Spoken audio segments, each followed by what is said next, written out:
জীবনে আছে কি দুদিনকার জীবন, খাইয়ে দেয় জীবন শেষ করে দাও। এক একটা মাছ হাফ কেজি করে ফ্রাই খাওয়া হচ্ছে, অস্থির খাওয়া দাওয়া, বিনোদনের মধ্যে বিনোদন, এর মধ্যে বিনোদন। আর পাবিন না তোমরা বগুড়ার জয়ঘাটের লোকজন, লাগে দিনাজপুরের সাথে আছে। এই দেখেন এখানে দুটো মাছ সেই ফ্রাই করছি, খালি মস মস করছে, খাবার গেলে খালি কসকস করে খাওয়া যাবে, কোনো চিন্তা নেই।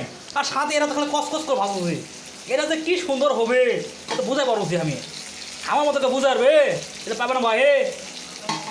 সেই স্বাদ, স্বাদ আর স্বাদ, খাওয়া খালি খাওন আর খাওন, বিয়া যে কত মজা, খালি খাওন আর খাওন।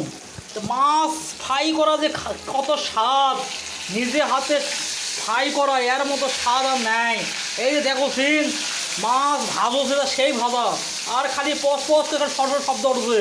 ওরে বাবারে মাছ না কি রে, সেই মাছ খালি খাওয়ান আর খাওয়ান, খাইয়ে ফাটে দাও। এই দেখো সিন, এর জন্য ভাজিছি কিন্তু আমরা সাথে এই যে এরা আছে, এই আমাদের জাফর মিয়া ভরি একটা ডাং করে ফেল দিছে, খাওয়া হবে তো সেই রকম। আর আমি কিন্তু সাইবো গেছিলাম, আমাকে সবাই চিনি তোমরা।